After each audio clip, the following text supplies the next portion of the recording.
Welcome to टाकी with S दोस्तों, इस वीडियो में हम देखेंगे यूपी AGTA कृषि प्रावधिक सहायक की एग्रीकल्चर की क्लास 3 एग्रीकल्चर की थ्योरी क्लास ये यहाँ पे चल रही है। और एग्रीकल्चर आपका 65 नंबर का पूछा जाएगा AGTA में। तो एग्रीकल्चर एक बहुत ही बड़ी मात्रा में इस एग्ज़ाम में पूछा जाएगा। तो एग्रीकल्चर ही डिसाइड करेगा, जो एग्रीकल्चर के क्वेश्चन सही कर ले जाएगा उसी का सिलेक्शन हो जाएगा। ठीक है, तो यहाँ पे इस चैनल के माध्यम से मेरी कोशिश है कि बिल्कुल कम समय में ज़्यादा से ज़्यादा कंटेंट आप लोगों को उपलब्ध करवाया जाए और बिल्कुल सही और सटीक और वो भी लेटेस्ट डाटा के साथ आप लोगों को कंटेंट उपलब्ध करवाया जाए।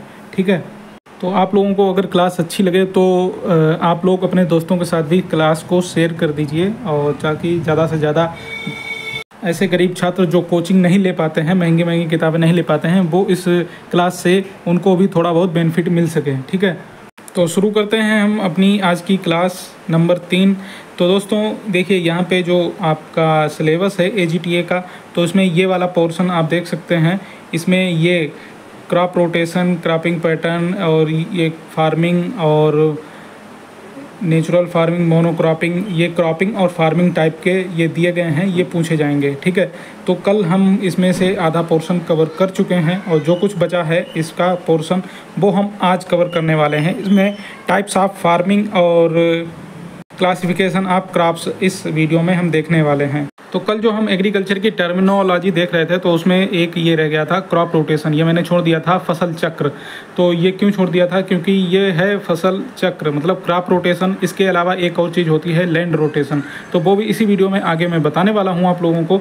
तो क्रॉप रोटेशन इसीलिए मैंने छोड़ दिया था, ताकि ये दोनों चीज़ें आपको ऐसा एक साथ बताई जाएँ तो आपके समझ में आ जाए बिल्कुल आसानी से। तो क्रॉप रोटेशन वो होता है जहाँ पे लैंड तो एक ही रहती है, मतलब किसी खेत पे एक फसल ना लगा के मतलब अलग अलग तरह की फसल लगाना। जैसे कि एक खेत में कभी आपने गेहूं लगा दिया, कभी धान लगा दिया और कभी आपने कोई भी पल्स क्रॉप लगा दी, जिससे कि नाइट्रोजन फिक्सेशन और भूमि की उर्वरकता जो है वो बढ़ जाए। ठीक है, तो इसी को बोलते हैं क्रॉप रोटेशन। मतलब लैंड एक ही रहेगी, खेत एक ही रहेगा और क्रॉप बदलती रहेगी।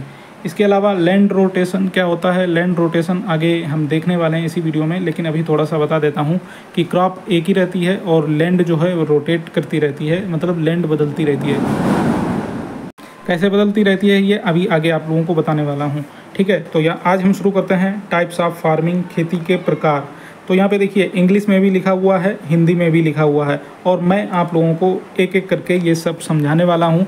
तो आप लोग अपनी भाषा में इसको नोट्स बना लें, चाहे तो लिख लें, जो भी मैं बोलने वाला हूँ समझने के लिए। क्योंकि देखिए, वहाँ पे आप लोगों को थ्योरी लिखने के लिए नहीं आएगी, वहाँ पे सिर्फ जो क्वेश्चन होगा और उसके ऑब्जेक्टिव दिए गए होंगे, मतलब विकल्प दिए गए होंगे, तो विकल्प को टिक करना होगा, गोला करना होगा। तो जब आप लोग ये समझ पाएंगे अपनी भाषा में आसानी से, तभी आप लोग वहाँ पे प्रश्न को समझ के उसके गोले पे निशान लगा पाएंगे। तो वहाँ पे थ्योरी नहीं लिखनी है, तो थ्योरी पे ज़्यादा ध्यान मत दीजिए। मेन चीज़ ये है कि कॉन्सेप्ट क्लियर होना चाहिए, जो भी कॉन्सेप्ट है वो समझ में आ जाना चाहिए, तभी आप लोग सही विकल्प चुन पाएंगे, क्वेश्चन का सही आंसर चुन पाएंगे। ठीक है, तो ये टाइप्स ऑफ फार्मिंग, ये इसमें से एक या दो क्वेश्चन आप लोगों को AGTA में ज़रूर पूछने को मिलेगा, क्योंकि अभी मैंने आप लोगों को बताया कि सिलेबस में ये दिया गया है, तो ये पूछा ज़रूर जाएगा। तो देखिए, टाइप्स ऑफ फार्मिंग, पहला जो फार्मिंग का टाइप है वो सब्सिस्टेंस फार्मिंग, इसको हिंदी में बोलेंगे जीवन निर्वाह खेती। तो इसमें क्या होता है, किसान जो है अपने उपयोग के लिए फसल उगाता है, मतलब किसान जो है जो फसल उगाता है उसका उपयोग खुद अपने आप स्वयं कर लेता है, तो उसको जीवन निर्वाह खेती कहते हैं। ठीक है, और आगे चलते हैं। दूसरे नंबर पे है सस्टेनेबल फार्मिंग, सतत खेती, जिसको बोलते हैं इको फार्मिंग। तो इसमें क्या होता है, और इसमें प्राकृतिक संसाधनों का अधिक से अधिक उपयोग करके और जो केमिकल हैं वो कम से कम यूज करके जो खेती की जाती है उसको सस्टेनेबल फार्मिंग बोलते हैं। इको फार्मिंग भी इसको बोलते हैं। ठीक है, सस्टेनेबल फार्मिंग या इको फार्मिंग, सस्टेनेबल एग्रीकल्चर भी इसको बोलते हैं। तो सस्टेनेबल मतलब जितना सह सके और मतलब जितना सस्टेन कर सके, जो सतत खेती, जो सतत का मतलब है जो टिकी रहे, इसको टिकाऊ खेती भी बोल सकते हैं। और जो खेती टिकी रहे मतलब हम ज़्यादा केमिकल यूज नहीं करेंगे, तो खेती जो है और भूमि की उर्वरकता जो है वो बनी रहेगी। पर्यावरण को कोई नुकसान नहीं होगा, इसीलिए इसको इको फार्मिंग भी बोलते हैं। तीसरे नंबर पर है शिफ्टिंग कल्टीवेशन, इसको बोलते हैं स्थानांतरण की खेती, और इसको झूमिंग भी बोलते हैं कहीं कहीं, या फिर इसको लैंड रोटेशन भी बोलते हैं। जो मैं अभी आपको क्रॉप रोटेशन बताया है, इसके बाद ये है लैंड रोटेशन, इसको बोलते हैं शिफ्टिंग कल्टीवेशन को, ठीक है। इसमें क्या करते हैं कि ये शिफ्टिंग कल्टीवेशन जो है, फसल उगाई जाती है और उसको जो है उसकी उपज लेने के बाद उसको फील्ड में ही जला दिया जाता है, खेत में ही जला दिया जाता है। इसके बाद वो उस जगह पे फसल ना लेके दूसरी जगह पे फसल लेते हैं, दूसरे खेत में या दूसरी ज़मीन में फसल लेते हैं। तो इसीलिए यहाँ पे लैंड रोटेशन भी इसको बोलते हैं और शिफ्टिंग कल्टीवेशन भी बोलते हैं, क्योंकि इसमें शिफ्ट करते रहते हैं, स्थानांतरण होती रहती है, ठीक है। तो इसका की पॉइंट क्या है, यही है कि इसमें लैंड रोटेट करते रहते हैं और फसल को भी जला देते हैं, मतलब उपज लेने के बाद जो बाकी बचा हुआ भाग होता है फसल का वो जला देते हैं। तो ये की पॉइंट है। नंबर 4 है स्पेशलाइज्ड फार्मिंग, विशेष खेती। तो देखिए मिक्स्ड फार्मिंग जो होती है, मिक्स फार्मिंग, जिसमें कई तरह के हम मतलब फार्मिंग करते हैं, मतलब खेती करते हैं, जैसे क्रॉप उगाना, उसके साथ ही साथ पोल्ट्री, और उसके साथ ही साथ पशुपालन, उसके साथ ही साथ फिशरीज जो है एक दूसरे के सहयोग से जो करते हैं। तो उसमें किसी एक खेती का जो आय है वो 50% से अधिक हो, किसी एक खेती की आय 50% से अधिक हो तो उसको स्पेशलाइज्ड फार्मिंग बोलते हैं। जैसे किसी एक खेती पे हम ज़्यादा ध्यान दे रहे हैं और बाकी जो हैं, जैसे कि हम एक साथ क्रॉप भी उगा रहे हैं और पोल्ट्री भी कर रहे हैं और फिशरीज भी कर रहे हैं, तो इनमें से किसी एक पे अगर हम ज़्यादा ध्यान देते हैं तो उसको ही स्पेशलाइज्ड बोलते हैं, ठीक है। और उसकी आय अगर 50% से ज़्यादा आती है तो उसको स्पेशलाइज्ड फार्मिंग बोलते हैं। इसके आगे ठीक 5 नंबर पे ये है डाइवर्सिफाइड फार्मिंग। ये स्पेशलाइज्ड फार्मिंग का ठीक उल्टा होता है। उसमें जो मिक्स्ड फार्मिंग होती है उसमें एक फार्मिंग की जो आय होती है वो 50% से ज़्यादा होती है, लेकिन ये है डाइवर्सिफाइड फार्मिंग, विविध खेती। तो इसमें जितनी भी हम खेती कर रहे हैं, जैसे क्रॉप उगा रहे हैं और पोल्ट्री कर रहे हैं, पिगरी कर रहे हैं या फिशिंग कर रहे हैं, तो इसमें सभी की आय मिला के 50% से कम हो, थोड़ी थोड़ी आय मिला के ही सारी आय आपकी आ रही हो, थोड़ी थोड़ी आय मिला के जो आपका 100% बन रहा हो। कहने का मतलब किसी की एक की आय 50% से ज़्यादा नहीं होगी तो उसको डाइवर्सिफाइड या विविध खेती बोलते हैं। नेक्स्ट है 6 नंबर पे मिक्स्ड फार्मिंग, मिश्रित खेती। मिक्स्ड फार्मिंग जो मैंने अभी आप लोगों को बताया कि हम क्रॉप उगाने के साथ जो है वो फिशरीज भी कर रहे हैं, जानवर भी पाल रहे हैं, मतलब एनिमल हस्बेंड्री भी कर रहे हैं, पोल्ट्री भी कर रहे हैं, पिगरी भी कर रहे हैं। तो इस तरह से हम कई तरह की मिश्रित जो है खेती से रिलेटेड व्यवसाय करते हैं, तो उसको मिक्स्ड फार्मिंग बोलते हैं, मिश्रित खेती बोलते हैं। और यहीं पे फार्मिंग की जगह अगर क्रॉपिंग होता तो वहाँ पे सिर्फ क्रॉप से रिलेटेड होता, और यहाँ पे फार्मिंग है तो ये सभी अलग अलग फार्म से रिलेटेड है। नेक्स्ट है आपका कॉमर्शियल फार्मिंग, मतलब व्यावसायिक खेती। ऐसी खेती जो हम व्यवसाय के लिए करते हैं और सिर्फ व्यवसाय के लिए ही करते हैं, जो उसको व्यावसायिक खेती बोलते हैं। कोई ऐसी फसल लगाना जो उठा के तुरंत डायरेक्ट बेच दी जाए तो उसको व्यावसायिक फसल ही बोलते हैं, ठीक है। इसके अलावा 8 नंबर पे है एग्री बिजनेस, कृषि व्यावसायिक खेती।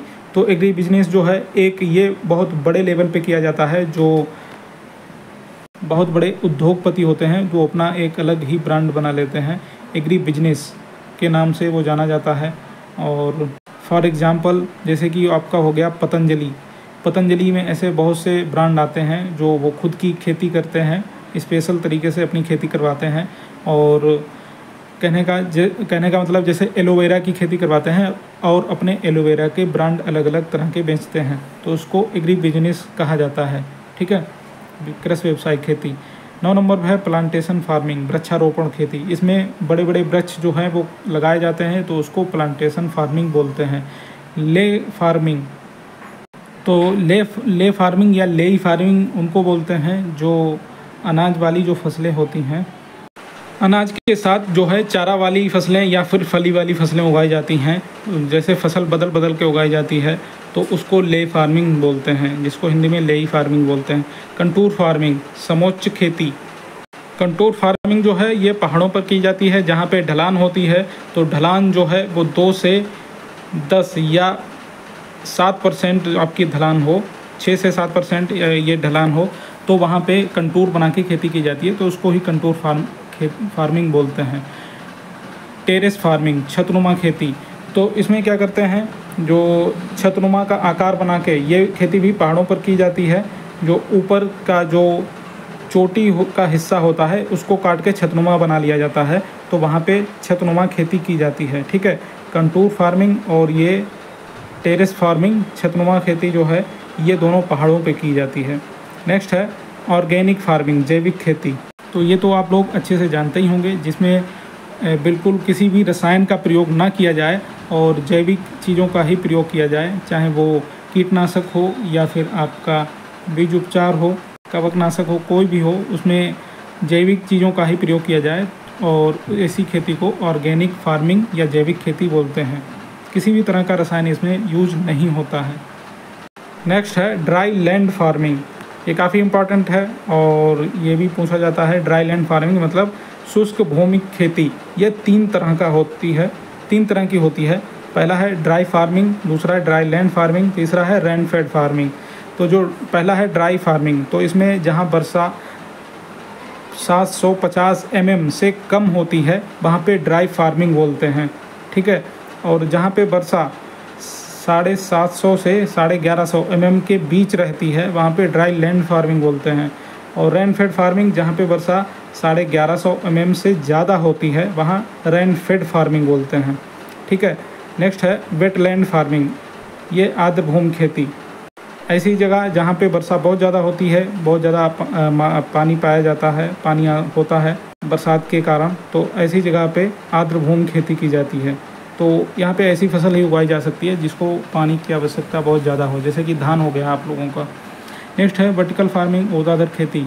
ये खेती इस तरह से की जाती है कि इसमें मान लीजिए कोई हॉल है, ठीक है, और हॉल में वर्टिकल तरीके से जो है प्लेट लगा ली जाती है और उसमें मिट्टी बिछा दी जाती है और उसमें छोटे छोटे पौधों को या जो भी आपके प्लांट्स हैं उनको उगाया जाता है। आप लोगों ने देखा होगा जैसे मशरूम है, मशरूम जो है कमरे के अंदर या तो भूसे में उगाया जाता है या फिर इसी तरह इसकी खेती की जाती है, रूम का टेम्परेचर मेंटेन किया जाता है। तो मशरूम की खेती भी इस तरह से कर सकते हैं। और बाकी ये खेती जो है वर्टिकल फार्मिंग, ये ज़्यादातर विदेशों में ही की जाती है। नेक्स्ट है नेचुरल फार्मिंग, नेचुरल मतलब प्राकृतिक खेती। तो ये ऑर्गेनिक फार्मिंग की ही तरह होती है नेचुरल फार्मिंग। ये जापान में इसकी शुरुआत हुई थी और इसमें भी बिल्कुल नेचुरल तरीके से ही खेती की जाती है। और इसके अलावा नेक्स्ट है जीरो बजट नेचुरल फार्मिंग, ये बहुत इम्पॉर्टेंट है, ये इंडिया में ही की जाती है। और नेचुरल फार्मिंग और जीरो बजट नेचुरल फार्मिंग ये दोनों एक ही चीज़ें हैं, होती हैं लगभग। ये बाहर की जाती है जापान जैसे देशों में और ये इंडिया में की जाती है जीरो बजट नेचुरल फार्मिंग। और इसमें गोबर की खाद वगैरह और जो प्राकृतिक रसायन हैं उनका ही प्रयोग किया जाता है। ठीक है, तो यहाँ पे मैंने आप लोगों को 18 तरह की फार्मिंग बता दी। तो अब आगे चलते हैं। नेक्स्ट टॉपिक है क्लासिफिकेशन ऑफ क्रॉप्स, फसलों का वर्गीकरण। ये भी बहुत इंपॉर्टेंट है, इसमें से भी क्वेश्चन देखने को मिलेंगे आप लोगों को। तो ये भी कुछ यहाँ पे जो क्लासिफिकेशन दिए गए हैं इनको एक एक करके देख लेते हैं जल्दी से।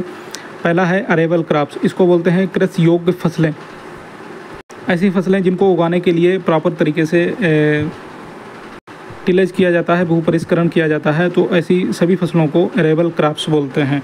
जैसे कि आपकी आलू हो गया, तंबाकू हो गया, गन्ना हो गया, चावल हो गया और मक्का हो गया। इस तरह से जितनी भी फसलें जिनको उगाने के लिए परिष्करण मतलब टिलेज किया जाता है तो सभी अरेबल क्रॉप्स कृषि योग्य फसलें बोलते हैं। ठीक है, नेक्स्ट है एली क्रॉप्स। ये कल भी आप लोगों को बता चुका हूँ।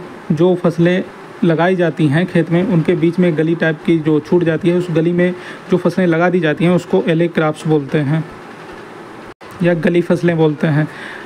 3 नंबर पर है ऑगमेंटिंग क्रॉप्स, फसलों को बढ़ाने वाली फसलें। ऐसी फसलें जो दूसरी फसल के साथ लगाई जाती है तो वो उस फसल को ज़्यादा उत्पादन देने में सहायता करता है, तो ऐसी फसलों को ऑगमेंटिंग क्रॉप्स या फसलों को बढ़ाने वाली फसलें बोलते हैं। इसका जो एक एग्जांपल है वो मैं आप लोगों को बताता हूँ, जैसे कि चीनी बंद गोभी, चाइनीज़ कैबेज के साथ सरसों लगाना, तो इसमें उत्पादन बढ़ जाता है। ठीक है। नेक्स्ट है एवेन्यू क्रॉप्स, सड़क की फसलें। ऐसी फसलें जो बड़े बड़े फार्म होते हैं उनके जो रोड होते हैं उनके किनारे लगा दी जाती हैं, उनको एवेन्यू क्रॉप्स या सड़क की फसलें बोलते हैं। ठीक है।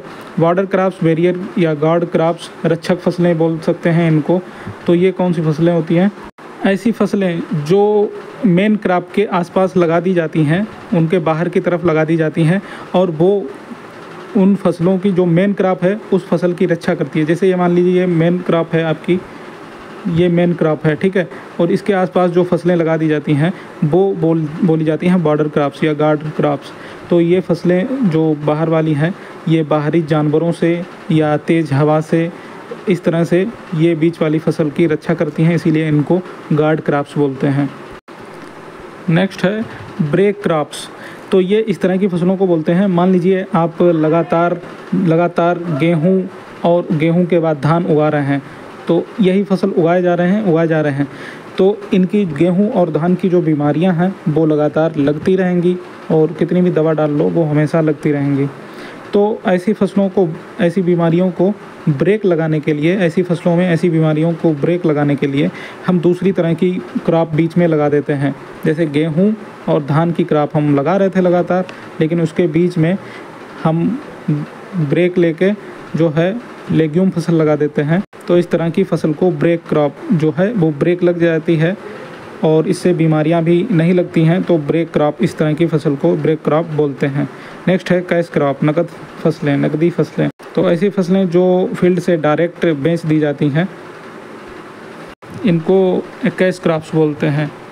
ठीक है। और इनके एग्जाम्पल बहुत ज़्यादा पूछे जाते हैं, तो मैं आप लोगों को बता दूँ, जूट, कॉटन, टोबैको और शुगर कैन, ये इम्पॉर्टेंट एग्जाम्पल हैं, इनको नोट कर लेना, ये बहुत ज़्यादा पूछे जाते हैं। नेक्स्ट है 8 नंबर पे कैच इमर्जिंग क्रॉप्स, मतलब कैच क्रॉप्स या इमर्जिंग क्रॉप्स, आपातकालीन फसलें। ये किस तरह की फसलें होती हैं आप लोगों को बता दूं। मान लीजिए आप लोगों ने एक फसल लगाई, ठीक है, एक सीज़न में, रबी की सीज़न में गेहूं की फसल लगाई, ठीक है, तो आपकी किसी तरह से गेहूं की फसल बर्बाद हो गई और आप चाहते हैं कि ये सीज़न जो रबी का सीज़न है वो खाली ना जाए, इसमें कुछ ना कुछ तो उगाना चाहिए। तो अगर गेहूं की फसल बर्बाद हो गई और टाइम थोड़ा निकल गया है तो दोबारा गेहूं की फसल नहीं लगा सकते, क्योंकि गेहूं की फसल ज़्यादा समय लेगी। तो कम समय वाली, जो कम समय में तैयार हो जाए, इस तरह की फसल लगा देते हैं जो जल्दी से उत्पादन दे दे आप लोगों को उसी समय में। तो गेहूँ की फसल ना अगर नष्ट हो जाती है तो उसमें सरसों लगा देते हैं। तो इस तरह की फसल को हम बोलते हैं कैच या इमरजेंसी क्रॉप्स, आपातकालीन फसलें बोलते हैं। नेक्स्ट है क्लीनिंग क्रॉप्स, सफाई वाली फसलें। ऐसी फसलें जो जिन्हें लगाने से खेत की सफाई हो जाती है, तो इस तरह की फसलों को क्लीनिंग क्रॉप्स, ये सफाई वाली फसलें बोलते हैं। जैसे आलू की फसल लगाई जाती है तो उसमें मिट्टी चढ़ाई जाती है बार बार, तो खेत की सफाई हो जाती है। नेक्स्ट है कोल क्रॉप्स। कोल क्रॉप्स जो है आपकी गोभी की जितनी भी फैमिली की फसलें हैं, जैसे बंद गोभी हो गई, फूल गोभी हो गई और गांठ गोभी हो गई, ब्रोकली हो गई, इन सभी को कोल क्रॉप्स बोलते हैं। कुकुरबिटेसी फैमिली की जितनी भी फसलें हैं सभी को कोल क्रॉप्स बोलते हैं। कंटूर क्रॉप्स, ऐसी फसलें जो मृदा अपरदन को रोकती हैं उनको कंटूर क्रॉप्स बोलते हैं। जैसे पहाड़ों पे जो फसलें ज़्यादा लगाई जाती हैं जो मृदा अपरदन को रोके, इस तरह की फसल को कंटूर क्रॉप बोलते हैं। ठीक है। नेक्स्ट है कमर्शियल क्रॉप, वाणिज्यिक फसलें। ऐसी फसलें जो डायरेक्ट व्यवसाय के लिए ही लगाई जाती हैं तो उनको कमर्शियल क्रॉप्स बोलते हैं, वाणिज्यिक फसलें बोलते हैं। कवर क्रॉप्स, सुरक्षा फसलें। ऐसी फसल जो ग्राउंड को, मतलब खेत को ढक लेती हैं और सुरक्षा करती हैं, मृदा अपरदन से, मृदा कटाव से सुरक्षा करती हैं, ऐसी फसलों को कवर क्रॉप्स, सुरक्षा फसलें बोलते हैं। नेक्स्ट है कम्प्लीमेंट्री क्रॉप्स, मतलब पूरक फसलें। कम्प्लीमेंट्री क्रॉप्स पूरक, जो इंटरक्रॉपिंग में एक साथ उगाई जाती हैं दो फसलें, तो वो एक दूसरे को सहयोग करती हैं ज़्यादा उत्पादन देने के लिए। मान लीजिए जैसे गन्ने के साथ आपने आलू लगा दिया, तो ये दोनों फसलें अगर हम लेते हैं एक साथ तो दोनों का उत्पादन बढ़ जाता है, तो इनको हम बोलेंगे कम्प्लीमेंट्री क्रॉप्स, पूरक फसलें। इसी के साथ है 15 नंबर पे कम्पिटिटिव क्रॉप्स, प्रतिस्पर्धी फसलें। इनकी आपस में कंपटीशन होती है, मतलब एक फसल कहती है कि हम आगे निकल जाएं, हम ज़्यादा उत्पादन दे दें, एक कहती है हम ज़्यादा उत्पादन दे दें। तो समझाने के लिए आप लोगों को बोल रहा हूँ कि इसमें कंपटीशन होती है और जो ज़मीन से जो पोषक तत्व मिलते हैं उनको भी ज़्यादा खींचते हैं। मान लीजिए 2 सीरियल क्रॉप्स आपने लगा दी, गेहूँ और धान एक साथ अगर लगा देते हैं तो ये गेहूँ धान तो एक साथ नहीं लगा सकते, क्योंकि गेहूँ के साथ अगर दूसरी, मान लीजिए धान के साथ आपने बाजरा की फसल लगा दी तो दोनों सीरियल क्रॉप्स हो गई, तो दोनों एक ही तरह के पोषक तत्व तो ज़मीन से खींचेंगी। और इसी तरह की फसलों को हम बोल लेंगे कम्पिटिटिव, प्रतिस्पर्धी फसलें, जो एक दूसरे से कंपटीशन करती हैं जो पोषक तत्व हों उनको खींचने के लिए। तो इस तरह से वृद्धि ठीक से नहीं हो पाती है फसलों की, उनको कम्पिटिटिव क्रॉप्स बोलते हैं। सप्लीमेंट्री क्रॉप्स मतलब पूरक फसलें। सप्लीमेंट्री क्रॉप्स वो क्रॉप्स होती हैं जिनको एक दूसरे से मतलब नहीं होता है, साथ में लगा दो तो चलेगा, ना लगा दो तो भी चलेगा, मतलब कोई भी कंपटीशन नहीं होती है, ना ही एक दूसरे को बढ़ावा देती हैं। ठीक है, जैसे मक्के के साथ कद्दू लगा देना, तो ये एग्जाम्पल एक परफेक्ट एग्जाम्पल है। इसके अलावा नेक्स्ट है एक्सहाउस्टिव क्रॉप्स, मतलब संपूर्ण फसलें। तो देखिए एक्सहाउस्टिव क्रॉप्स वो फसलें हैं जो मृदा में, मतलब ज़मीन में, मिट्टी में, खेत में जो पोषक तत्व पाए जाते हैं उनको पूर्ण रूप से खींच लेती हैं। तो संपूर्ण फसलें मतलब संपूर्ण तरीके से वो ऐसी फसलें जो पोषक तत्वों को संपूर्ण तरीके से खींच लेती हैं, ऐसी फसलों को एक्सहाउस्टिव क्रॉप्स बोलते हैं। ठीक है, इसके अलावा बोलें एनर्जी क्रॉप्स, ऊर्जा फसलें। ऐसी क्रॉप जो एनर्जी ड्रिंक वगैरह के लिए बनाई जाती हैं, उगाई जाती हैं, एनर्जी ड्रिंक वगैरह बनाई जाती हैं ऐसी फसलों का, तो उनको एनर्जी क्रॉप्स बोलते हैं। तो इनके एग्जांपल जो हैं वो शुगर कैन हो सकता है, आलू भी हो सकता है, और मक्का, टोपियोका। तो इस तरह से इन फसलों को लेने से एनर्जी आती है, तो इनको एनर्जी क्रॉप्स बोलते हैं। ठीक है, नेक्स्ट है फाउलिंग क्रॉप्स, दूषित फसलें। ऐसी फसलें जिनको लगाने से ज़्यादा बीमारियां या ज़्यादा कीड़ों का अटैक हो, इंसेक्ट पेस्ट का अटैक हो, तो उनको फाउलिंग क्रॉप्स बोलते हैं। ले क्रॉप्स, लेई फसलें। ऐसी फसलें जो उगाई जाती हैं जानवरों को खिलाने के लिए, तो उनको लेई क्रॉप्स बोलते हैं। जैसे कि आपका बरसीम और मस्टर्ड, इस तरह से जो भी फसलें हैं जो हरे चारे के रूप में प्रयोग कर सकते हैं उनको लेई क्रॉप्स बोलते हैं। नेक्स्ट है मल्च क्रॉप्स, गीली घास वाली फसलें। ऐसी फसलें जो खेत में मॉइस्चर को बनाए रखती हैं और उनको मल्च क्रॉप्स बोलते हैं। ठीक है, मल्च अलग होता है, ये मल्च क्रॉप्स है। ठीक है, तो नेक्स्ट है नर्स क्रॉप्स। ऐसी फसलें जो दूसरी सहयोगी फसल को पोषण देती हैं, अपनी तरफ से हेल्प देती हैं, तो उन फसल को नर्स क्रॉप्स बोलते हैं। नेक्स्ट है पैरा उटेरा क्रॉप्स। पैरा उटेरा जो क्रॉप्स हैं वो इस तरह की फसलें होती हैं, जैसे एक क्रॉप हमने बो दी, ठीक है, खेत में बो दी, उसको कटाई से पहले, मतलब उसकी हार्वेस्टिंग से पहले हम दूसरी क्रॉप लगा देते हैं, तो उसको पैरा उटेरा कल्टीवेशन बोलते हैं या पैरा उटेरा क्रॉप्स बोलते हैं। शॉर्ट में बोलें तो कल आप लोगों को एक रिले क्रॉपिंग बताई थी, तो सेम टू सेम वही पैरा उटेरा क्रॉप्स होता है। ठीक है, रिले क्रॉपिंग, पैरा उटेरा क्रॉप्स एक ही चीज़ है, लगभग एक ही चीज़ है। ठीक है, नेक्स्ट है पैड रो क्रॉपिंग, युग्मित पंक्ति काट छांट। इस तरह से फसल लेते हैं जिसमें मान लीजिए 2 या 3 लाइन हैं, तो इसमें से एक लाइन को काट दिया जाए, तो उस तरह की फसल को हम पैड रो क्रॉपिंग बोलते हैं, मतलब पूरी पंक्ति की ही काट छांट कर देते हैं। ये ड्राई लैंड एरिया के लिए जो है, जहाँ सूखा ज़्यादा पड़ता है उस जगह के लिए सही होती है, जो कि नमी बनाए रखती है खेत में। और इसके अलावा आगे चलते हैं तो ये रेस्टोरेटिव क्रॉप्स, पुनर्स्थापनात्मक फसलें। ऐसी फसलें जो खेत में या भूमि में, ज़मीन में जो पोषक तत्व होते हैं उनको रिस्टोर करती हैं, पुनर्स्थापित करती हैं, उनको रेस्टोरेटिव क्रॉप्स बोलते हैं। जैसे लेग्यूम्स क्रॉप्स आपकी होती हैं, वो नाइट्रोजन फिक्स करती हैं, तो उनको रेस्टोरेटिव क्रॉप्स बोल सकते हैं या पुनर्स्थापनात्मक फसलें बोल सकते हैं। नेक्स्ट है रिपेरियन क्रॉप्स, तटवर्ती फसलें। ऐसी फसलें जहाँ पे ज़्यादा पानी जल भराव की स्थिति होती है, वहाँ पे जल मृदा कटाव ज़्यादा होता है ऐसी जगह पे रिपेरियन क्रॉप्स लगाई जाती हैं, तटवर्ती फसलें जो मृदा अपरदन को रोक देती हैं। ठीक है। स्किप क्रॉपिंग, फसल को छोड़, तो इसकी स्किप क्रॉपिंग की हिंदी यही मिली मुझे, तो यहीं पे यही लिखी हुई है। ठीक है। तो स्किप क्रॉपिंग क्या होता है, मान लीजिए आप एक क्रॉप बुवाई कर रहे हैं। ठीक है। क्रॉप की बुवाई कर रहे हैं तो लगातार जो लाइन है उनमें हम बुवाई कर रहे हैं, तो बीच में एक लाइन हम छोड़ देते हैं तो फिर आगे चल के बुवाई करते हैं, तो इस तरह की क्रॉपिंग जो है वो स्किप क्रॉपिंग बोलते हैं, मतलब लाइन को स्किप कर देते हैं, तो इसको स्किप क्रॉपिंग बोलते हैं। नेक्स्ट है साइलेज क्रॉप्स। ऐसी फसलें जो साइलेज बनाने के लिए प्रयोग की जाती हैं उन फसलों की खेती साइलेज क्रॉप्स बोलते हैं। इसमें कौन कौन सी फसलें आती हैं आप लोगों की, इसमें काउपी या ज्वार या बरसीम इस तरह की फसलें होती हैं, इसमें साइलेज बनाया जाता है।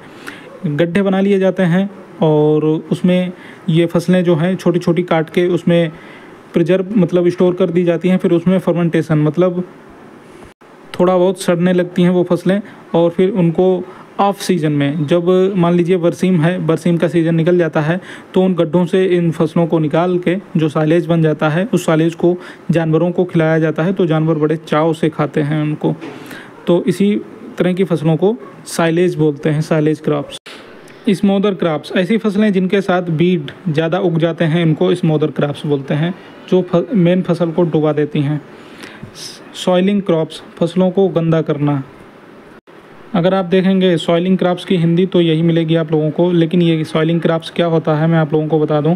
ये ग्रीन फसलें होती हैं, मतलब बरसीम और नेपियर ग्रास, जिनको हरी फसलें ही होती हैं, लेकिन हरी फसलों को ही काट के जानवरों को खिलाया जाता है, तो हरी फसल की ही कटाई कर लेते हैं, इस तरह की फसलों को सॉइलिंग क्रॉप्स बोलते हैं।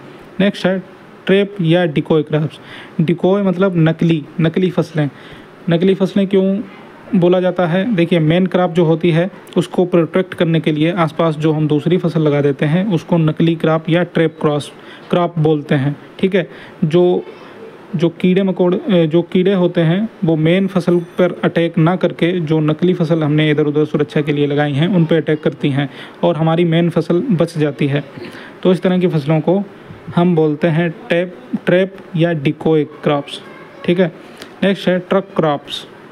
ऐसी फसलें जो बिल्कुल फ्रेश ही हों और उनको मार्केट में बेच दिया जाए, तो ऐसी फसलों को ट्रक क्रॉप्स बोलते हैं। जैसे कि भिंडी मार्केट में बिल्कुल फ्रेश ले जाएंगे तभी वो बिकेगी।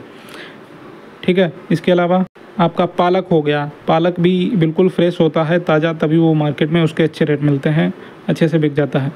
नेक्स्ट है बेयर क्रॉप्स मतलब जो बेयर हाउस में स्टोर कर ली जाएँ और कोल्ड स्टोर में स्टोर कर ली जाएं बाद में यूज के लिए, इस तरह की फसलों को बेयर क्रॉप्स बोलते हैं। जैसे कि आपका आलू हो गया, ये स्टोर कर लिया जाता है और बाद में यूज किया जाता है, तो इस तरह की फसलों को बेयर क्रॉप्स बोलते हैं, जो बेयर हाउस में स्टोर कर सकते हैं। ठीक है।